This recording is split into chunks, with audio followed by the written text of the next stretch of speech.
those funerals for the 4 people that was killed at that lounge for Mello Buckzz mixtape release party, they starting to have the funerals, you know. One of the ladies that was killed, which was like Mello Buckz's best friend, she had her funeral.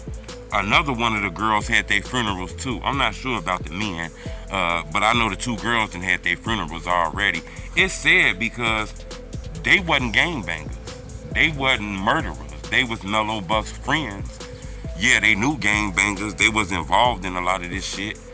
But as far as them sliding on people and killing people, they ain't had shit to do with that. Today, there was a tearful goodbye for Taylor Walker. Remember, she is one of 4 people who was killed when a masked gunman opened fire at a River North venue. She's being remembered today as a kind soul who always was willing to help.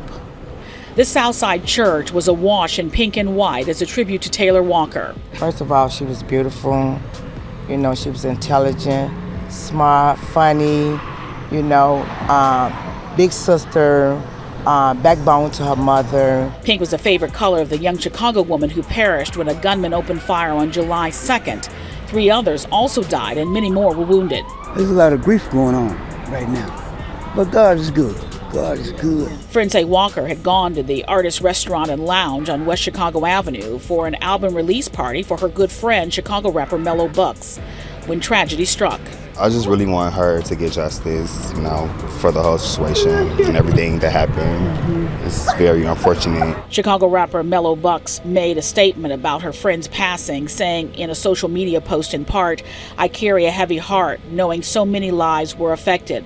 My heart aches for the lives lost and those who were healing from physical and emotional wounds, and for the spaces and spirits that may never be the same again." Taylor's relatives say she is the 2nd child her mother has lost to gun violence.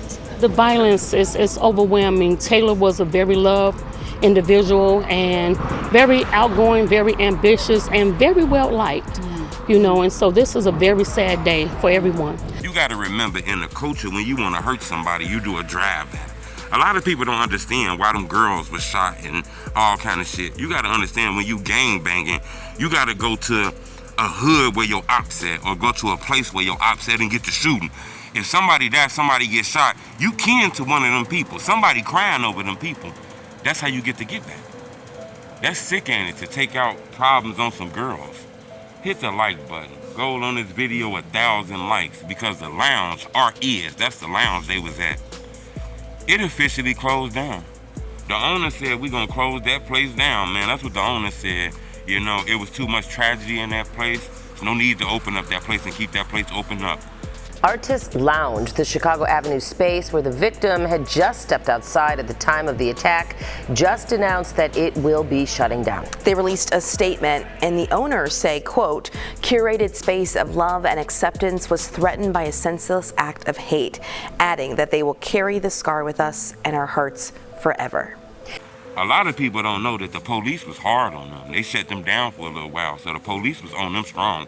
I don't know if they shut this lounge down because they wanted to shut it down. The police put pressure on them to shut it down. Police say they still ain't got no suspects in this case. They don't know what the fuck happened. They don't know exactly what's going on. Nobody's been arrested. You know, this looked like an FBI case. You know, this is the kind of case that the FBI pick up when it's innocent people killed and attacking a club, a lounge, and gang banging. Remember, the FBI on this shit so hard, that killing happened on the 2nd. A couple days later, Mello Buckzz dad was arrested for like an FBI case for selling guns. I don't think he had shit to do with that, but it's the fact that shit like this, how the FBI prying all in your business, looking all in your information and shit, you know? I'm gonna keep y'all updated on this, but it looks like a lot of people got heavy hearts, you know? A lot of those people who died, family speaking out, wondering why would somebody just kill innocent people? It's wicked as hell out here, but I'm gonna keep y'all updated. But it looked like the club, the lounge where they had that celebration at, it's officially shut down and ain't never gonna open up again. We gotta be careful anytime we open up a space where people can drink, and it's a lot of young people there and there's drill rap there. That's a recipe for destruction. You know, that kind of shit right there, get your ticket punched into the cemetery. Wicked out here.